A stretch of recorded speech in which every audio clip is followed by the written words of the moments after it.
Thank you. Good afternoon, ladies and gentlemen, all my dear colleagues.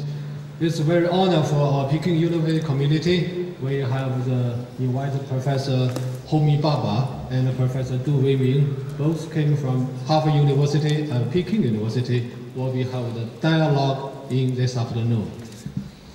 我先用中文简单介绍两位讲者的背景。这个霍米巴巴教授是哈佛大学人文中心的主任，他1949年出生在印度的孟买，在英国的牛津大学学习，然后他又到美国，在普林斯顿大学，后来到哈佛大学任教，然后同时在英国伦敦大学也任教。他是非常著名的语言学家和这个文学家啊，他在后现代主义、后殖民主义方面有许多研究。他的文化定位民族与叙事，还有这个叙事的权利等等这些著作在亚洲都广为流传，也翻译到很多欧洲的文字。他在很多地方发表过讲演。我今天上午到他的这个简历，这个哈佛大学网站去翻他的简历，有24页，其中的讲演有数百场非常著名的 keynote speech 有数百场。他不仅是在非常博学，语言方面非常博学，而且他还是非常富有诗意的学者。看他今天的打扮也非常富有这个文学家和诗人的状态。他还是一个艺术收藏的爱好者，而且据说网站上还说他的厨艺也不错。所以今天他会给我们带来很广泛的一个话题，一会儿提问的时间，同学们可以尽情的发问。另外一位是我们非常熟悉的杜维明教授，他现在任北京大学高等人文研究院的院长，他也是哈佛大学中国历史和哲学讲座教授，同时也任美国人文科学院的院士。在这个联合国秘书长科菲安南的邀请之下，他曾经参加过推动文明对话的组建，是世界知名人士小组的成员。从杜教授长期以来，他是从事对儒家经典的这个新意的注释，同时在世界文化多元、人文认同的方面，力图对传统的这个儒家的学说进行转化和复兴，特别是在21世纪以及在亚洲的这个价值方面，他都有很多自己的建树。他是这个王阳明这个研究的学者，曾经在贵州的这个王阳明所修炼的那个山洞里面，我还看到有他的刻的字在里面，我非常惊讶。那个龙场驿那是个驿站在那修行的时候，杜先生的著作也很多，他有《中与庸儒家的宗教性》《人与修身》道学正论儒家知识分子还有许多的其他著作，还有一个5卷本的杜维明的文集都在国内出版。两位先生在我们大陆的学界都非常出名今天他们来到现场，为我们进行一场对话。他的对话的这个内容呢是展示现代性，他将对人文的观念以及现代性阴影中的全球化的问题、动力的问题、移民移散性和这个伦理的问题，以及超越后现代主义，以及文化的认同、人的身份的认同，以及中国和印度文化传统的比较，进行广泛的这个讨论。然后我们有充分的时间给大家提问，他们来回答。Now let's I will brief introduction your background, and now you can talk. I think first Professor Du will begin. Thank you.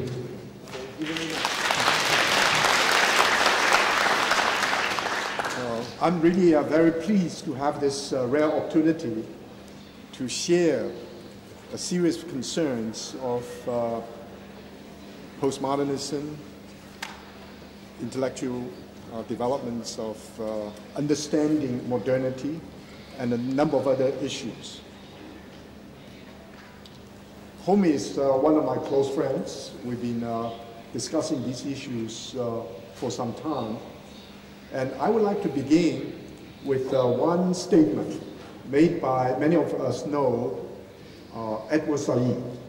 Edward Said's comment on Homi Bhabha. Said says, Bhabha is that rare thing, a reader of enormous subtlety and wit, a theorist of uncommon power. His work is a landmark in the exchange between ages, genders, and cultures. The colonial, post-colonial, modernist, and postmodern. And Homi, I understand in recent years, you've gone beyond some of the issues you explored, especially in the position of culture, which was published in 1994. And then in 2004, new edition. Many new editions. And you raised some of the themes and questions you're still exploring. And one of the fascinating questions you've been exploring is the question of transition. Yes. And rather than say transformation, it's the idea of transition. And this relates to the themes that Said pointed out that you're interested in. But my sense is that you've gone beyond some of these dichotomies. Some people characterize you as a postmodernist. I think you want to go beyond simply postmodernism. And I think your work impresses me as not only a reflection of the past, especially the Enlightenment legacy of the West, but also with a view toward the future. To try to retrieve some of the spiritual values in the past is not only to try to understand the past, but also to understand the modern and the future. Well, first of all, let me thank the Vice President of the University for his kind words. And I also want to thank very deeply Professor Weiming.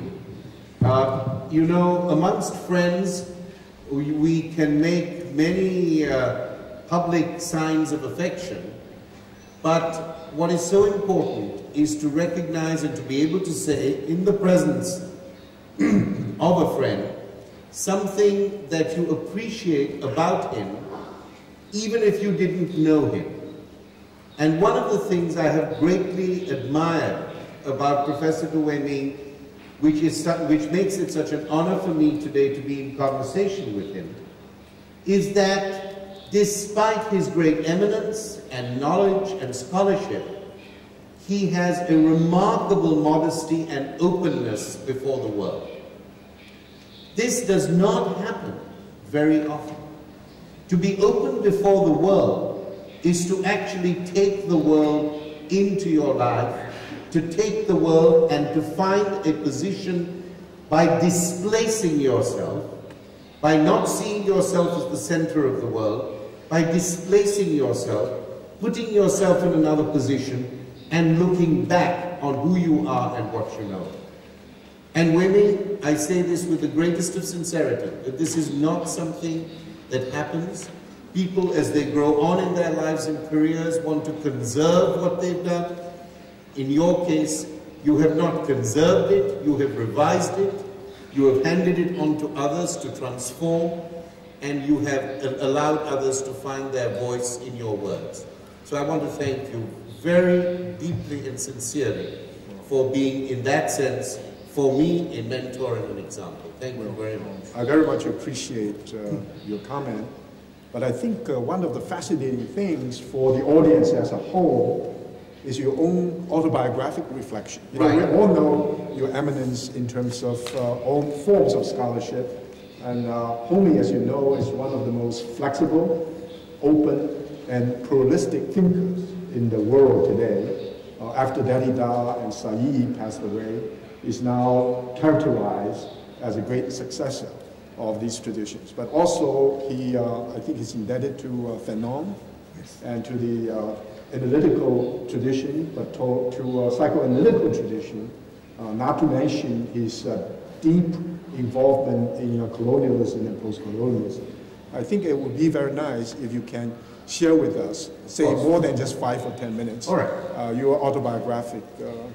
Thank you very much. You know, to answer very quickly your original question, I very much agree with you that the time has come to go both beyond postmodernism and to go back to the original moments of modernity in the 18th and 19th century, and to see a link between those moments and the moments of globalization.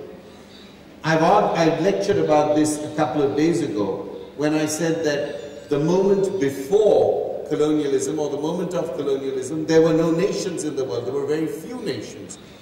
Today, we are in, so that was a proto-nationalist world. We were looking forward to nations. Now, in a way, the nations exist, their power exists, but their sovereignty and authority is compromised. We are, to some extent, in a transnational world. These two moments fit together very well.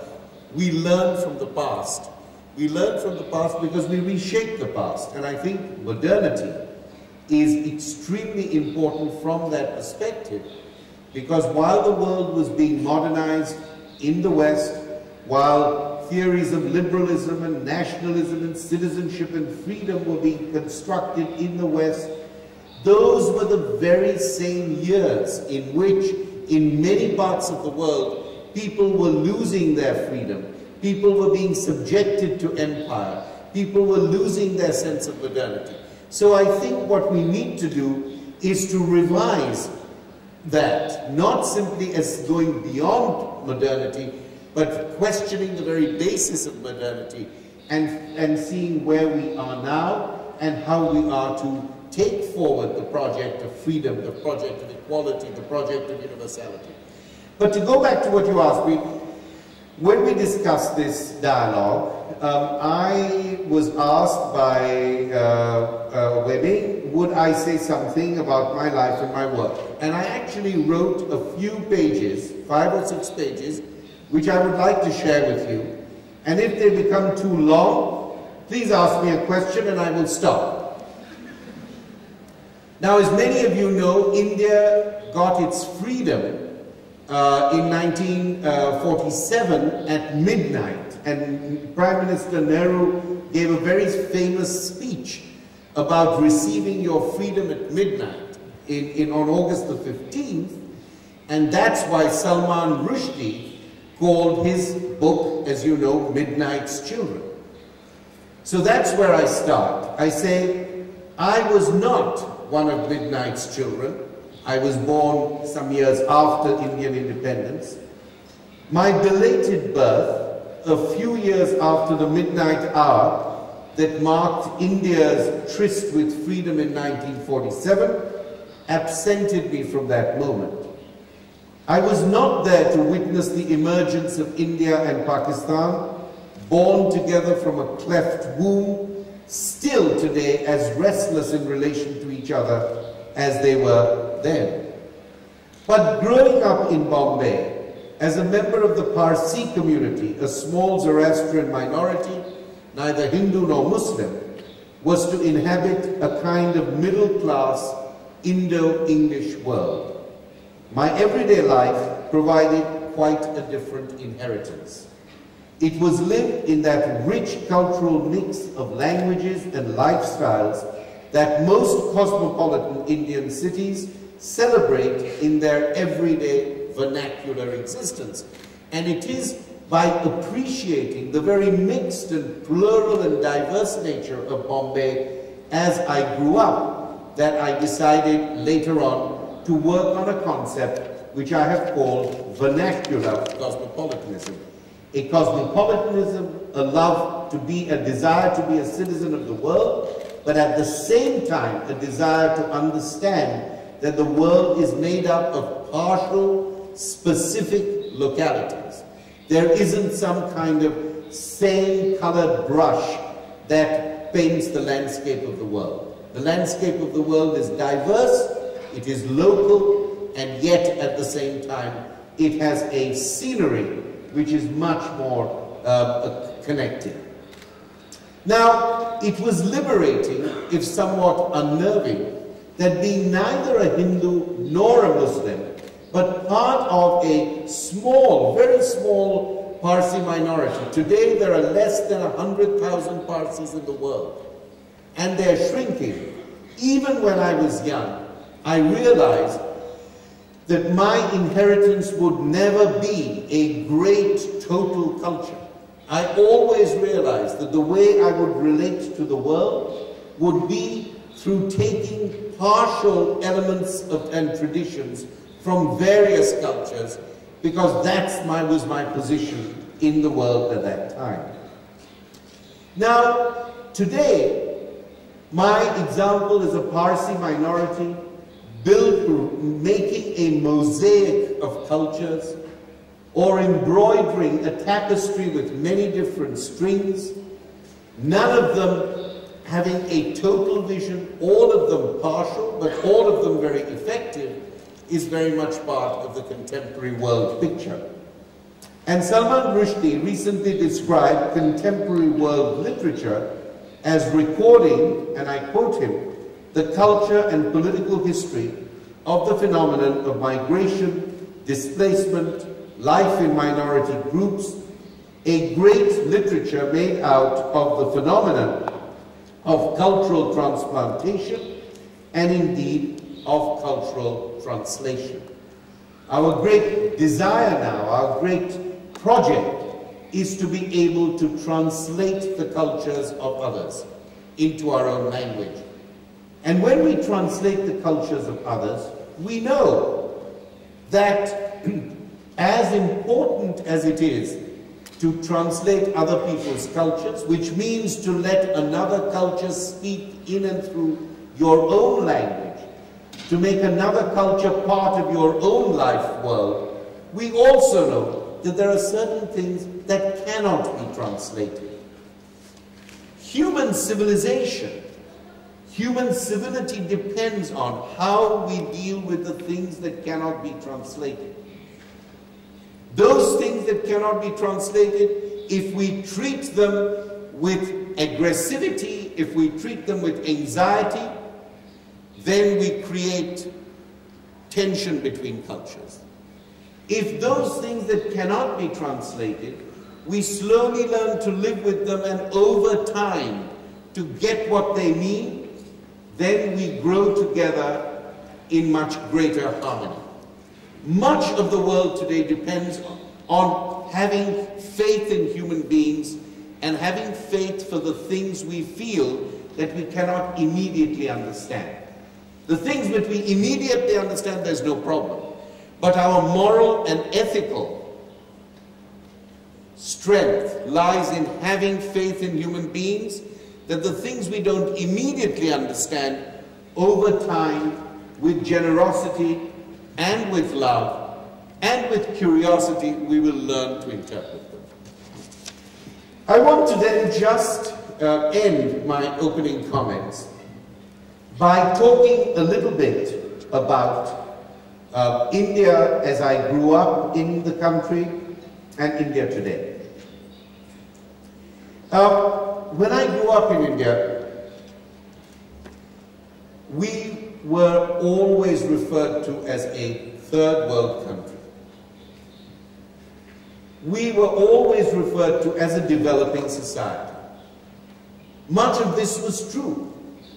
We were in a project of development. But when people said that we were a member of the third world or developing societies, very often they said that not to describe our condition, but they said that with a cultural superiority and a moral superiority in their voice.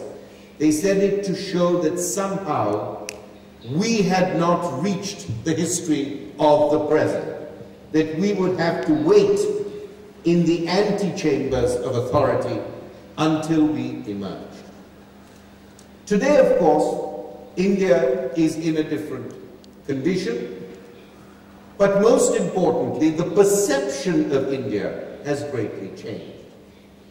Yes, there are great changes in India. At the level of certain educational institutions of a very elite nature, India produces competitive intellectuals with anywhere in the world.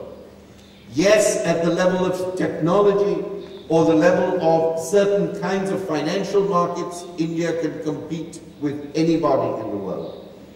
Yes, there is a great advantage in being in India today because Indians believe fundamentally that the past cannot be jettisoned, that the past has to work together with the present if we want to build a future. These are the very positive elements, and there are many others. But India still has major infrastructural work to be done. India, in terms of public education, in terms of water, in terms of electricity, transport, sewage, human security, in all these important matters, which absolutely define the way in which people live their everyday lives and survive, India has a great deal of work to do. And it is because of that, because we love our countries which are in the process of development, that we must, when we hear the great narratives of Indian development, we must also maintain the right to question and the right to doubt them. So when people always tell me, oh, your country has got 8% growth for the last 15 years, I say, that is only one statistic, but please tell me what has been happening to government support of primary education. And when you realize that literacy levels have not improved a great deal, then you begin to understand that when you question the progress of your country, you do that because you love your country and not because you are disloyal to it. And I think that is one of the most important issues that my colleague and our colleague, Professor Amartya Sen, has proposed, the Nobel Prize-winning economist. He says global doubt is absolutely crucial. And finally, let me say that the Indian Prime Minister himself, Prime Minister Manmohan Singh, in a lecture given a few years ago at the Asia Society in Bombay, himself gave support to such an idea. He said, we can create a lot of special economic zones in India, and I support that. I support globalization, and I support many of its market initiatives. But there are two important things that we need to do. One, we cannot avoid to understand that until we get this infrastructure which gives opportunity across the country, we cannot simply be satisfied with having small islands of progress or islands of success. Unless we can lift the country so that opportunity and freedom, or what Professor Amartya Sen has called the capabilities, the ability for everyone not to have the same freedom because people are different, but to develop their own capacity and capabilities to the extent that they want it. Prime Minister said, unless that is satisfied, global development is only a very partial thing. And the second issue that he raised, with which I will end, is his belief in what he called a look east policy. He said, many of us in the East have suffered the problems of poverty. Many of us share the great differences between cities and the countryside. We're largely rural countries. Many of us have had the yoke of domination, either economic domination or political domination. In thinking of a cosmopolitical global world, a global world which will produce citizens who, when they think of their own nations, also think of international responsibilities. To produce that, he says, we must understand that we cannot only look to the West and to its notions of progress or universalism. We have to define these things for ourselves in the company of those in the world of development who have shared our fate and who will share our future. Thank you very much. With your remarkable biographic note I'm tempted to ask you to go on. You should continue with this eloquent statement. Yes. I think you mentioned a few words. They are very suggestive and very important. The word vernacular cosmopolitanism. On the surface, we think vernacular is very local. Cosmopolitanism is very universal. This vernacular cosmopolitanism reminds me of the idea that local knowledge can be globally significant, especially if the local knowledge is lived. It's an experience of our ordinary existence. The second word you used is partiality or partial. And this is a rejection of inclusive, holistic view, which is a kind of universalization, but it's abstract universalism. So abstract universalism should be rejected. Of course, we should also reject closed particularism. And we negotiate between the two. And I think the idea of vernacular cosmopolitanism applies to the Chinese situation today. But also, I think, applies to the Latin American countries, to the Islamic world, to Africa. The third word you use is minority and marginality. I think the idea of being a minority is not something that you should consider lamentable. It can be a strength of self-understanding, self-reflection. You talk about a Parsi as a small minority. I understand there are only about 13 million Jews in the world.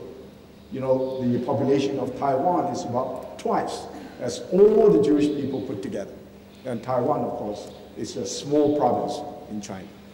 So my situation is we belong to a majority.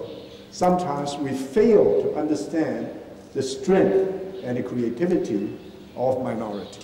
And I think your term of marginality and the verb you use, minoritization. Yes.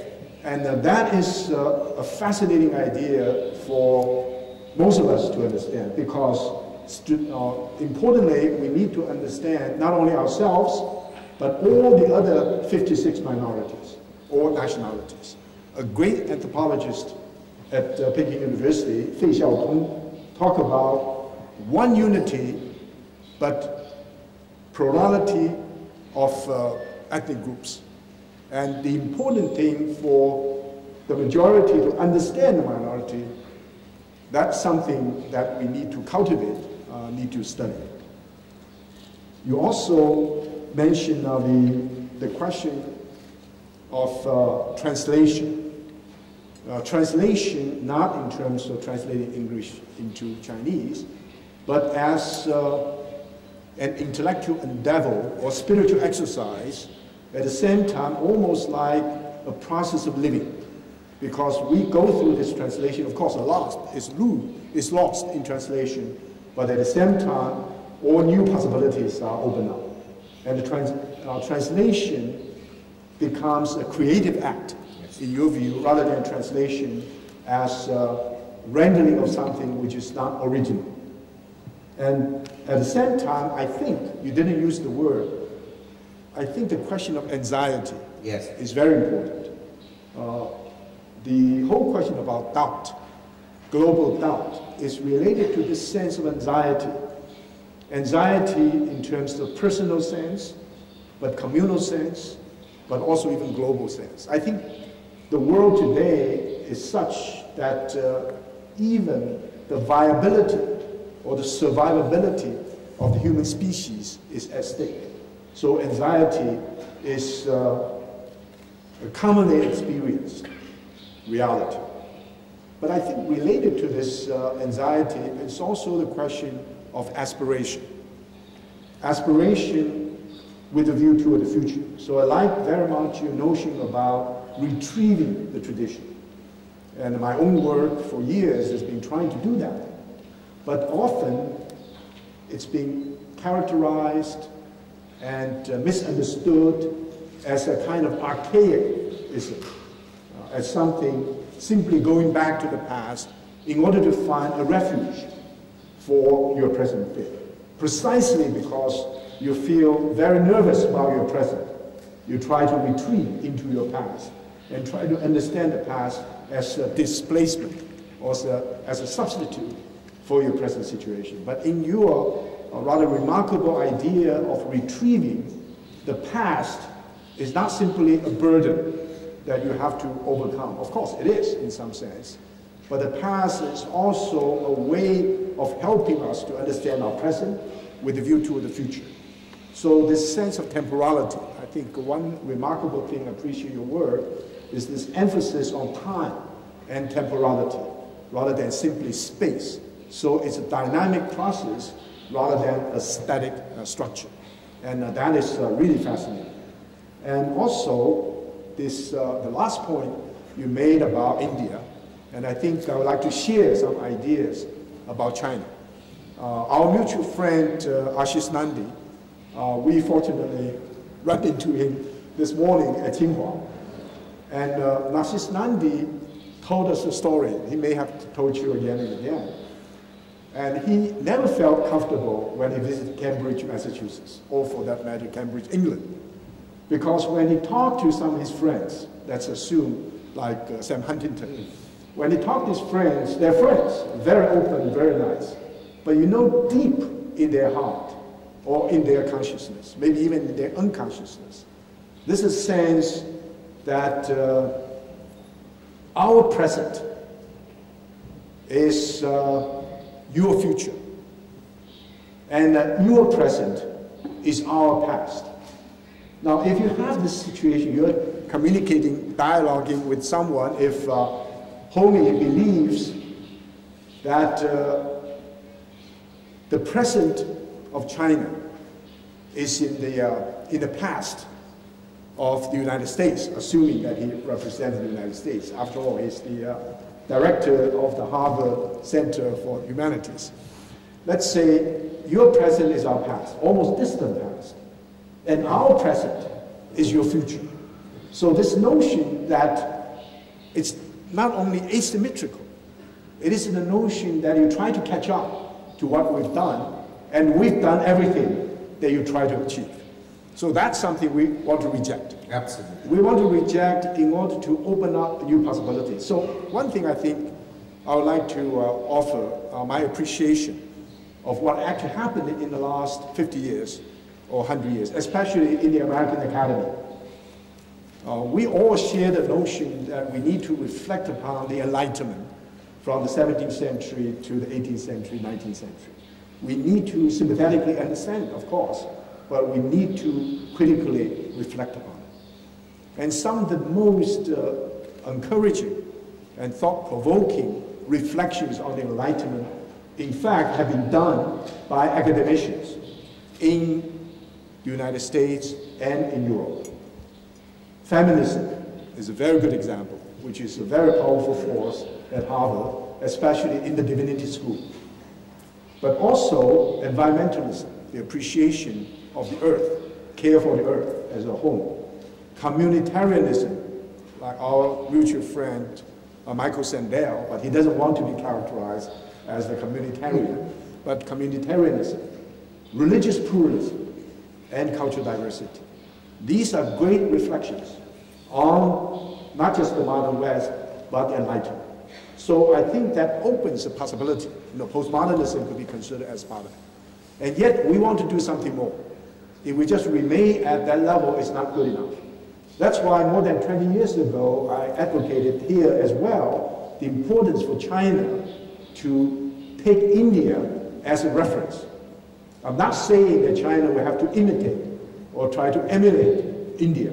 That's not my point. My point is to take India as a reference for mutual learning, for mutual appreciation. Why? First, India is the largest democracy in the world today.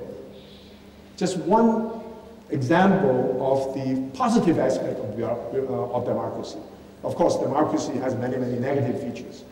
Because it's democracy, it is transparent. There are more than 1 million NGOs, non-governmental organizations in India. And the Indian mass media is so powerful, it penetrates into every level of society. Now, as Amata Singh, you pointed out, since 1948, there has never been a major famine or natural disaster in India that, say, 100,000, 200,000, or 1 million people die. You know the situation in China, 3 years, the so-called terrible years. Millions of people died of starvation. Another thing very important about democracy is the continuous critique of not only your polity, but your society or your culture. Another thing to keep in mind is India has probably 200,000 members that consider themselves part of the middle class. We have, I think in China, maybe 50 million or 40 million. And so they have a very large middle class, and millions of Indians are fluent in English. So they're not just vernacular cosmopolitanism, they are cosmopolitanism in the best term of the word. And of course now with high tech, especially software, India and China can become economic partner, trading partner. But to me, the most moving and the most important aspect of Indian culture or Indian spirituality that we can learn is the relationship between the present and the past. The relationship between the Indian intelligentsia and the Indian cultural traditions. Concretely, the Indian dance, Indian music, Indian philosophy, Indian literature, and of course, Indian devotion, Indian religion, and so forth. And because of this, there's incredible respect for artists, for literary thinkers, for musicians. I'll give you one example. I don't think I ever told you that. I went to India at the invitation of the Minister of Resources, which is one of the largest ministries in India, at the invitation of the UNESCO's Dialogue Among Civilizations. So toward the end, there's a major banquet. The banquet to say farewell to the scholars, to the ambassadors, to the high officials. In the seat that the minister hosted as the distinguished guests, they were all scholars. The ambassadors, the officials, and all the other people sit on other seats. But the most impressive to me was the seat that was reserved just beside the minister. And that seat was reserved for the musician who actually played for us that evening. He just came back from London, he played, then he was asked to sit. And all the Indian scholars, Indian intellectuals, Indian officials took it for granted. That's his seat. He should sit there, which is very unusual. Just imagine that situation in any other societies, not to mention in China. But anyway, I would like to conclude that I hope you will explore a little bit further. This whole question about not just translation, but transition. We talk about creative transformation. We like the idea of transformation. China is now being transformed from an agricultural society to an industrial society. China is transformed from a developing country to gradually to become a developed country, to a pre-modern country to become a modern country. But you put a lot of emphasis on the importance of transition, not simply transformation. I think it would be nice to share some of your ideas about transition. Thank you very much, Weiming. I think my emphasis on transition comes from my observation that many sins are committed in the name of transformation. Many sins are committed in the name of transformation. Everybody somehow is told this is our goal, we are going to do it in 10 years, we are going to do it in 15 years, we are going to do it in 20 years. And while the promise of transformation is being made, people suffer, communities lose their grounding, other people make huge sacrifices. So my use of the word transition is chosen to have an ethical, a moral, and a social significance. Let us always have our great aims, our great hopes for the future, but let us not forget what is happening now to the extent to which we can observe it in the name of that great future. Too many sins were committed because people had great ideas. Too many people died because people told them, you are no longer important now. What is important is the future.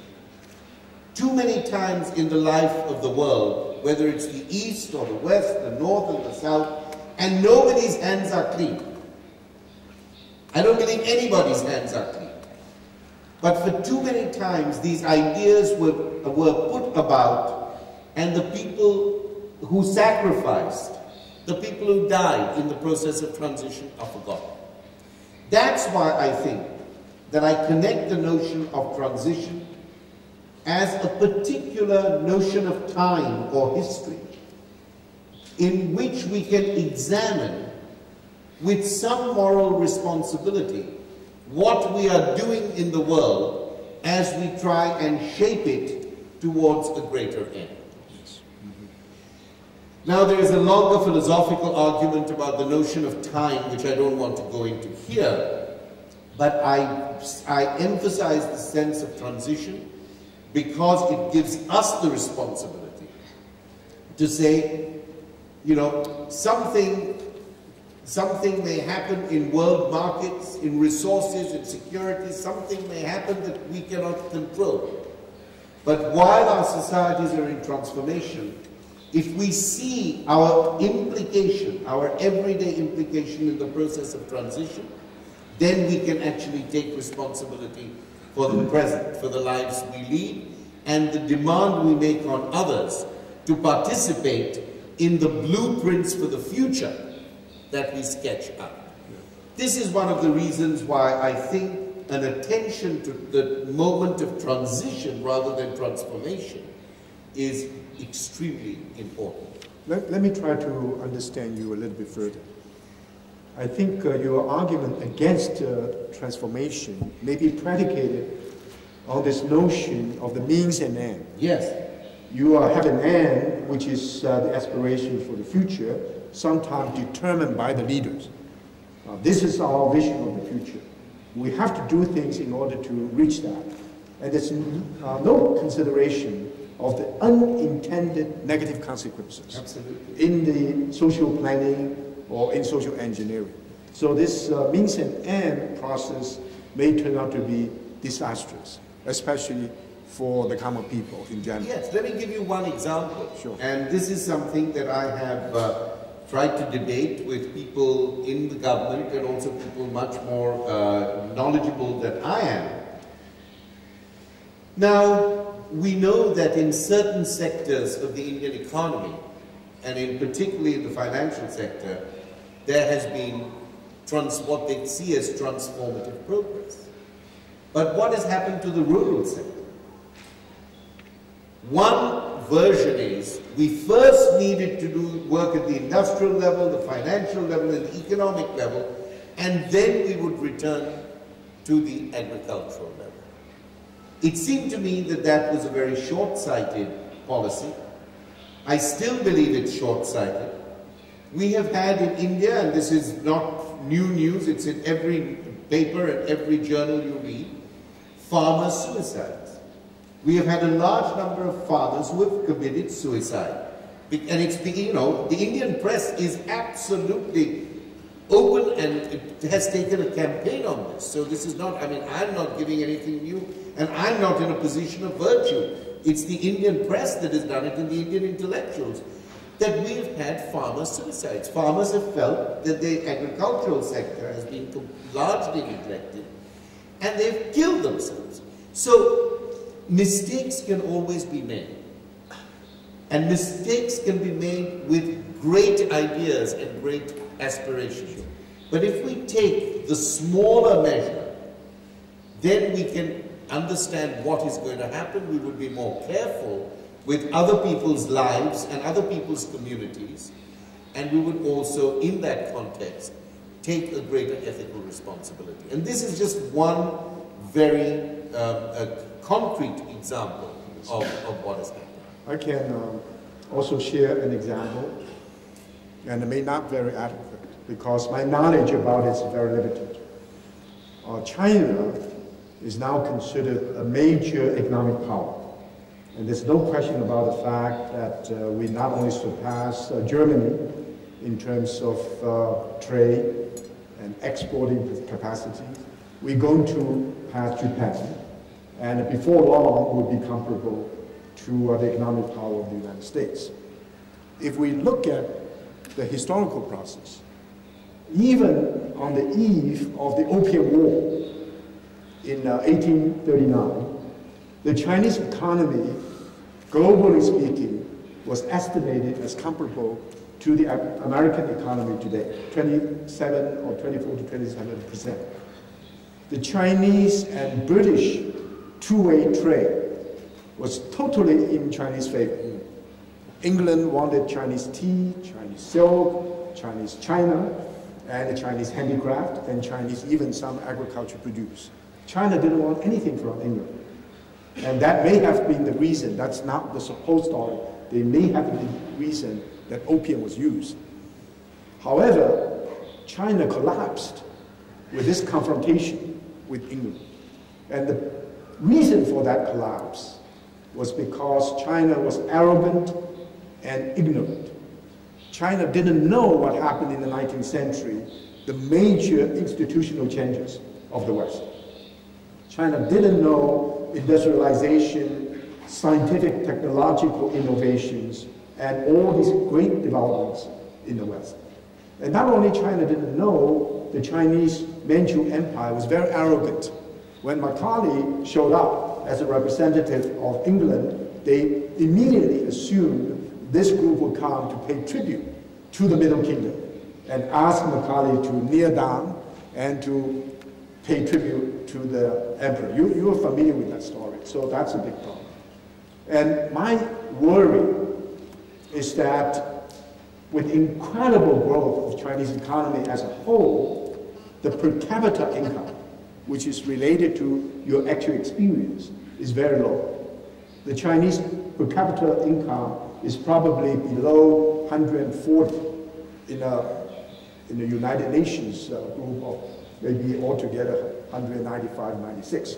This is a situation which means that we have a long march.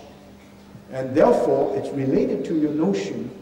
It is not a question of transformation and a kind of preconceived idea what should happen 10 years from now, 10 years from now. We just try to march to it. It's the question of understanding of the transition in which we are experiencing, because the transition is related very closely to the common experience here and now. So we need to understand, I think, not just the question of time, but temporality. Yes. Temporality is a consciousness of time. At this moment, what can we do as concrete human beings? What can we do as students of Peking University? What can we do as teachers of universities in China?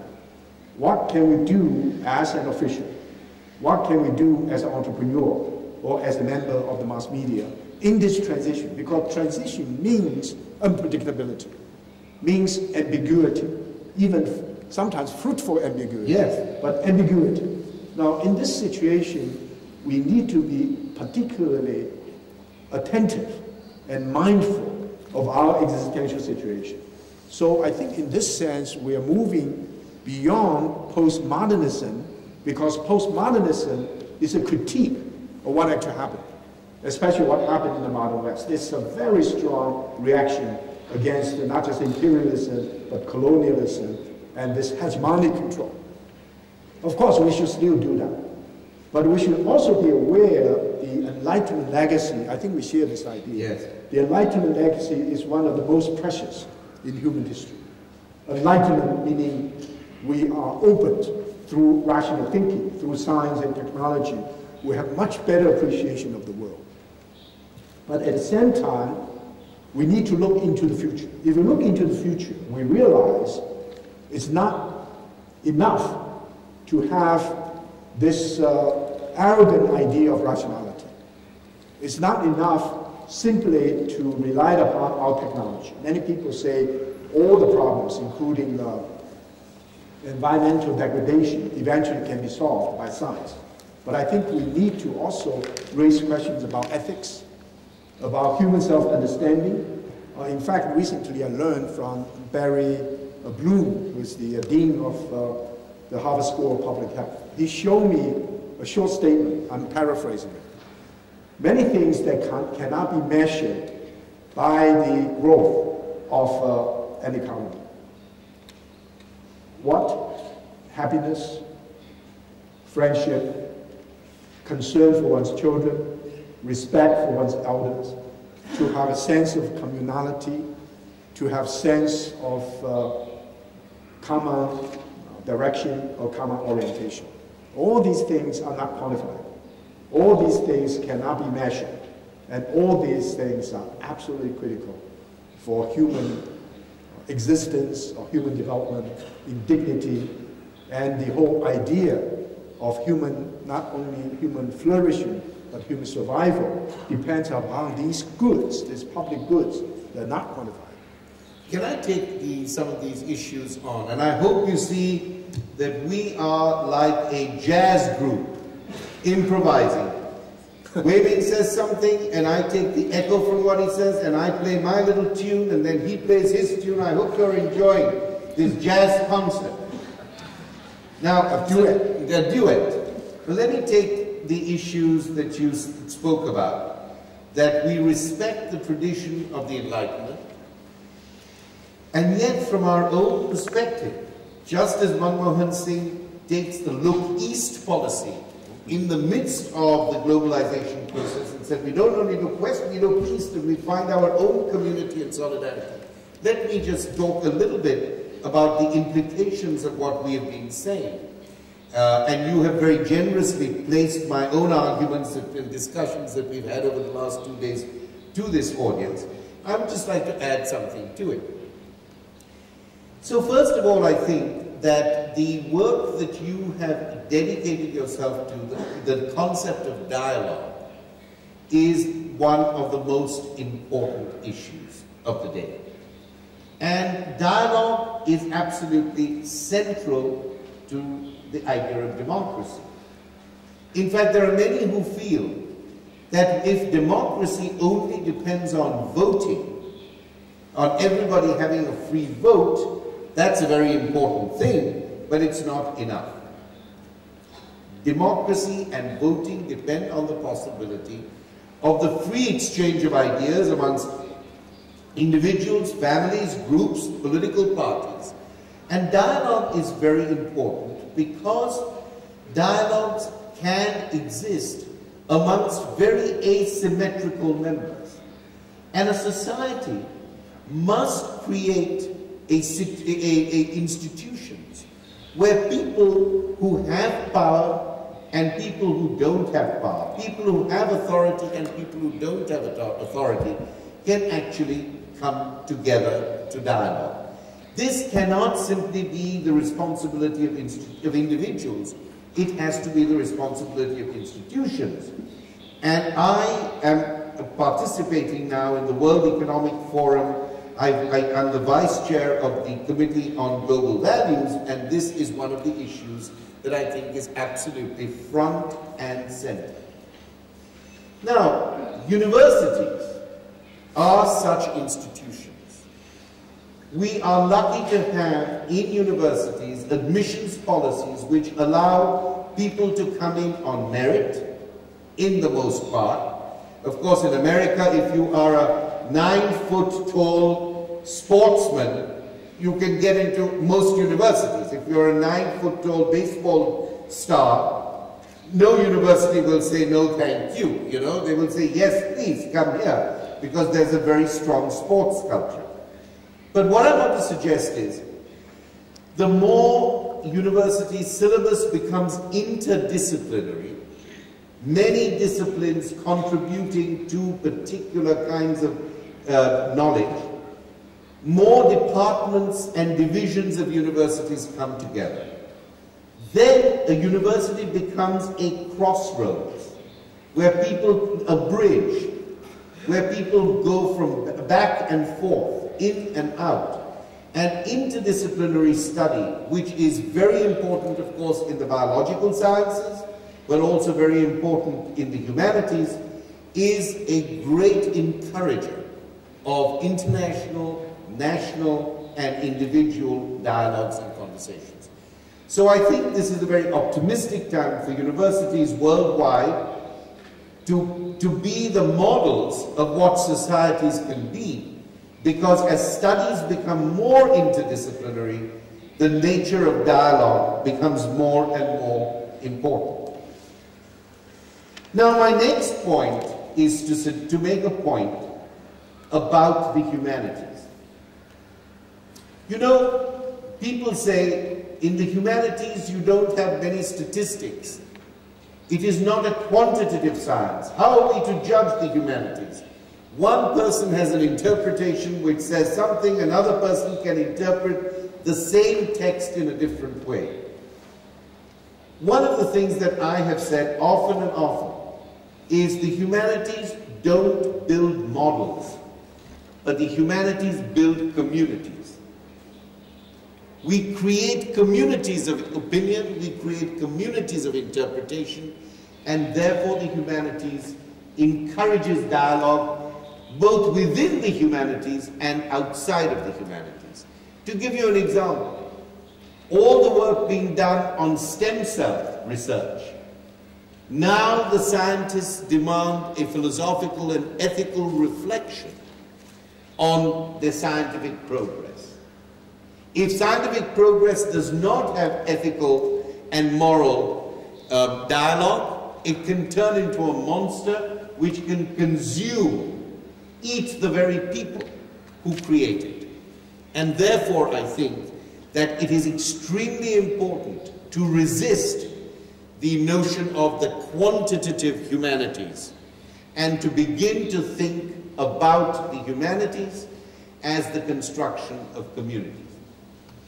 So then people say, if the humanities are not quantitative, then how do you understand objective value in the humanities? What is objective value? Are the humanities only subjective, so that you can have one opinion and I can have another opinion, and there is a kind of crazy, anarchistic relativism in the world? My answer to that is that the humanities are neither simply quantitative nor qualitative, but they are integrative. They integrate different perspectives and different knowledges. That's the great strength of the humanities. Finally, I want to take up Weiming's important point that one of the great contributions of the Enlightenment was to make us think about rationality, to suggest that irrational responses, whether they are individual, institutional, or governmental, will not help you to make your own point, will not help you to further your own project.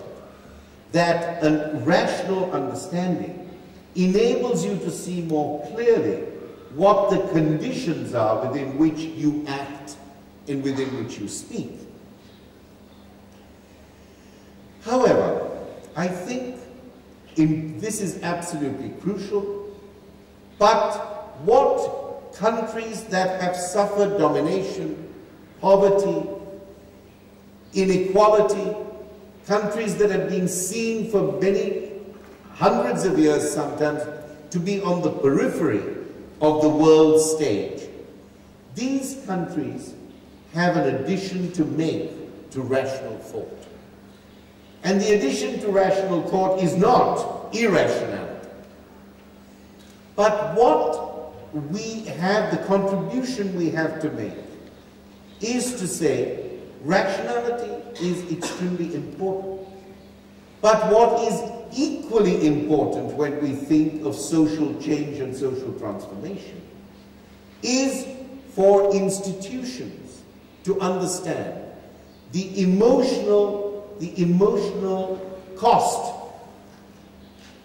of change and transformation. The emotional cost of change. We all, in the public sphere, in civil society, we all believe in honor, truth, labor, dignity. But governments and institutions should be equally aware of people's fear, the fear of change, people's sense of anxiety, people's sense of faith or respect, people's sense of trust. As the world changes, emotions are as important as rational perspectives. This has become even more crucial after 9/11. After 9/11, the think tanks in Washington and New York and London disagreed on many things and agreed on many things. But one thing that they all said was that those who have been humiliated are more likely to become attracted to forms of terrorism. Those who feel they have been shamed. Now, we cannot be responsible for everything. Sometimes people may be humiliated when they were not actually. But the feeling of humiliation or shame, and shame can be because you live in a sector of the world where you have large unemployment. It can be that you live in a sector of the world which cannot participate in the advantages of globalization. You feel that the world has put you aside. Nobody speaks to your condition. You have to always address the condition of the successful. In such circumstances, we must realize that when we think about constitutional reform and legal reform, we have to understand that behind every legal reform is a human being, or a group of human beings, or communities. And as much as we rethink the structure of things, we must not also forget the place of the imagination, the place of ethics, and the place of emotions. Emotions are as much a part of the social, material world as rationality is. And it's only by putting the emotions with rationality that we can emerge towards a greater ethical and political understanding of the goals we want to reach. And I feel considerably that these are issues which are still neglected. I would like to respond to Homi's idea in a reverse order. Reverse order, first focusing on the question of rationality and emotion, then the humanities, and then dialogue. And I remember Robert Bellah once made the observation that one of the human conditions is that there's always an affective surplus and a cognitive deficit. In other words, our emotions always flow beyond our rational understanding of the meaning of the relation. So in this particular connection, emotion is not only not irrational or non-rational, it can very well be understood as complementary in some sense, and also as a critical reflection on rationality on the other. And we know that Habermas, for example, somewhat overwhelmed by the arrogance of rationality, decided to move beyond instrumental rationality to underscore the importance of communicative rationality. So I totally agree that we need to be sensitive to the non-rational elements in terms of our own personal experience, in terms of social, political interactions. So this question of rationality, especially if it's manifested in a kind of outmoded scientism. I want to make a clear distinction between scientism and the scientific spirit. The scientific spirit is a spirit of discovery, is a spirit of quest for truth, is a spirit of human self-understanding. But scientism that has become an ideology is an outmoded notion. You can use social engineering or other means, is it open? You can use other means. Yes, it is. You can use other means to simply, in a manipulative sense, of controlling and understanding the world. In other words, scientism, for example, one manifestation in China today is to announce that Chinese medicine is a pseudoscience. And this idea of imposing certain outmoded standards, Indian medicine will also be considered pseudoscience and so forth. To use one simple criteria in a quantitative way to understand all dimensions of human experience, which is highly limited. Therefore, the importance of understanding, sympathy, compassion, a sense of fairness, a sense of happiness, all these ideas are not only not irrational, not unscientific or unrational, they are important goods, both at the personal level and the communal level. So far as humanities are concerned, I think I agree, in addition to the possibility of creating community, it is also involved in creating meaning. Yes. The meaning of life. This idea of meaning is not easily quantifiable, maybe can never be quantified, and yet success, for example, you all want to be successful in your career, successful in your ability to generate a great deal of income, to extend your influence. All these are important for any one of us. But if we have no sense of the meaning of existence, the meaning of life, the meaning of our career, there's no sense of the meaning of our own identity, even if you become extremely successful, you will still not be satisfied. There's a great deal of anxiety about the meaning of life. I think humanities as disciplines will help to create community, to generate meaning, to integrate various kinds of disciplines, and try to develop humanities in a way to allow a person to fully ritualize, fully realize himself or herself. The idea of the total person. This, of course, is something now has been very widely acknowledged in China to develop a liberal arts ideal. And I want to simply note that Homi is the director of the Harvard Center of Humanities. I must say, this center has been the most vibrant of all the centers. The center has not only weekly, maybe daily lunch meetings with people from all over the university and of course from all over the world. I was privileged to present my own reflection on the Enlightenment about a month or so ago. And also many great events, such as 2020 or 20 questions.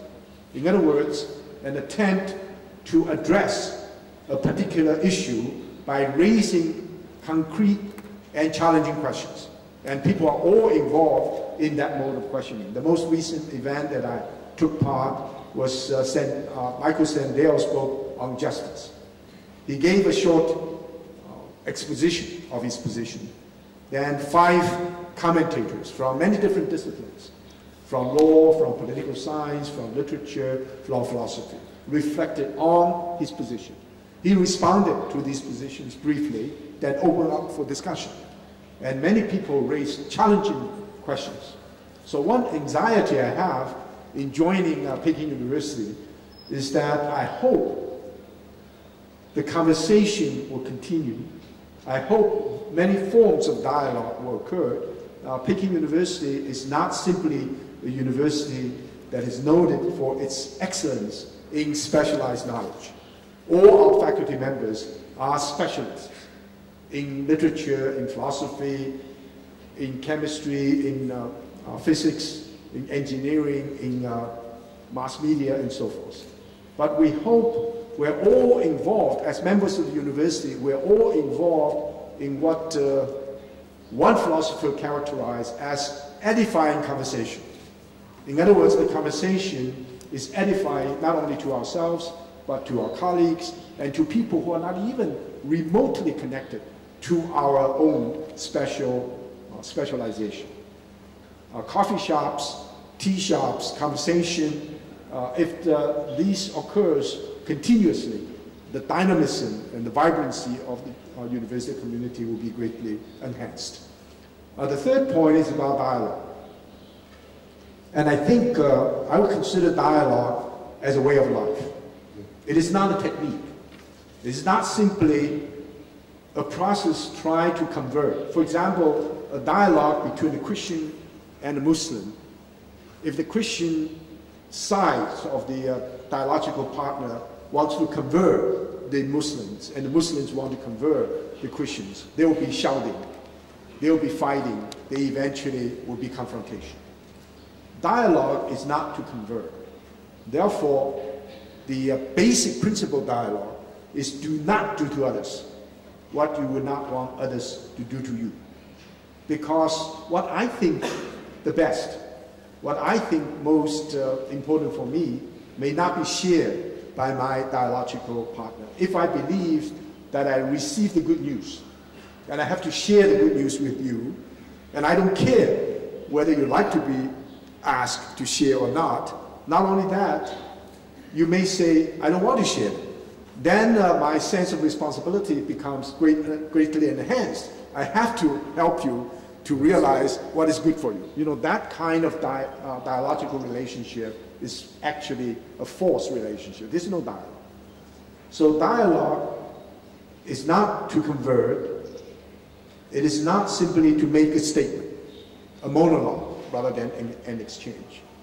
It's not even an occasion to try to correct the perceived misunderstanding of my position. Because dialogue begins with tolerance. But tolerance is the minimum condition. You have to recognize your dialogical partner as not only a reality you have to face up to, but as someone with dignity, with worth, and with an important quest for meaning. Only with tolerance and recognition will you be able to have tremendous respect for your dialogical partner. Then the possibility of mutual reference, mutual learning. But the more difficult side of it is what I call the celebration of difference, even the celebration of otherness. One of the great humanists, I would call, even though he's an anthropologist, but a cultural anthropologist, Clifford Geertz.